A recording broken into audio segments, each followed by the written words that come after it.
Assalamualaikum warahmatullahi wabarakatuh. Selamat siang, berjumpa lagi bersama saya Rizka. Di video kali ini saya akan membahas salah satu fobia ataupun kecemasan berlebih mengenai takut menikah atau menjalin komitmen dengan pasangan kita sendiri. Loh, kok bisa ya? Memang sebetulnya kasus ini sering terjadi di dalam masyarakat ya. Yang jelas memang tidak hanya di negara kita, di negara orang lain juga banyak yang melakukan tren seperti ini. Atau mungkin salah satunya di lingkungan tempat kita tinggal juga banyak yang melakukan posisi di mana aku memilih untuk tidak menikah, aku memilih sendiri dengan usia yang semakin matang, dan semua memiliki persepsinya tersendiri mengenai komitmen dengan lawan jenis ataupun komitmen dalam berumah tangga. Sebetulnya kalau dilihat dari budaya ya, siklus kehidupan, perkembangan manusia, itu secara normatif memang kan kita melihatnya ketika kita kecil beranjak menjadi seorang anak, dari anak menjadi remaja, setelah remaja menjadi dewasa, mengalami puber, rasa cinta, rasa suka, perjalanan dengan kuliah, sekolah, karir, atau mungkin pekerjaan dan apapun yang menjadi profesi kita. Dan terkadang kita juga melupakan salah satu hal yang menjadi tugas perkembangan psikologis manusia, yaitu menikah ya. Namun tidak semua orang menikmati proses adanya perkembangan psikologis yang normal tersebut. Ada beberapa kalangan perempuan maupun laki-laki dewasa yang memilih untuk tidak menikah atau tidak berkomitmen menjalin hubungan dengan siapapun, salah satunya secara intimasi ya. Nah, di sini akan saya bahas mengenai kasus yang sudah tadi saya jelaskan di awal, yaitu mengenai gamophobia. Jadi gamophobia ini salah satu kecemasan ataupun ketakutan berlebih terhadap salah satu komitmen atau kesepakatan yang akan dibuat dari satu individu dengan individu lainnya dalam hal intimasi ataupun dalam hal hubungan ya secara lawan jenis. Dan biasanya ini juga yang disebabkan sebagai salah satu faktor yang menyebabkan seseorang tidak mau menikah atau menjalin komitmen dengan pasangan.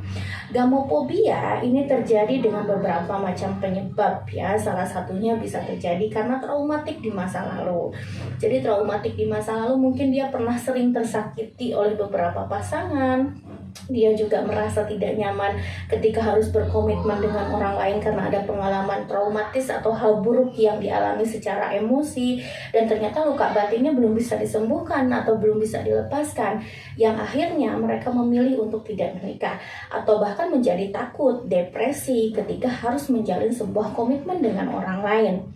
Yang kedua, bukan hanya sekedar faktor depresi dan traumatik saja, melainkan ada faktor lainnya, yaitu sudut pandang, cara berpikir, atau persepsi. Yang terkadang mereka memiliki beberapa keluarga, tidak mau meninggalkan orang tua, tidak mau meninggalkan sanak saudara, karena punya persepsi bahwa dengan menikah mereka akan kehilangan anggota keluarga yang lain. Atau mungkin mereka akan meninggalkan anggota keluarga yang selalu terbiasa bersama. Ya.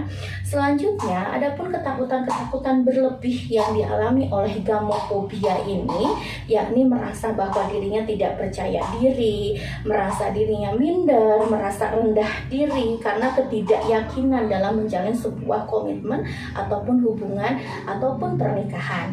Nah, salah satu cara untuk bisa melepaskan diri dari gamophobia apabila teman-teman mengalaminya dan ingin lepas dari semua faktor-faktor tersebut, baiknya memang kita harus membuang jauh semua luka batin yang ada dalam tubuh. Namun bagaimana cara membuangnya? Yaitu dengan menjalani beberapa terapi psikologis tentunya. Karena bisa jadi yang terjadi adalah faktor emosi yang disimpan dikarenakan adanya traumatis yang menyebabkan depresi.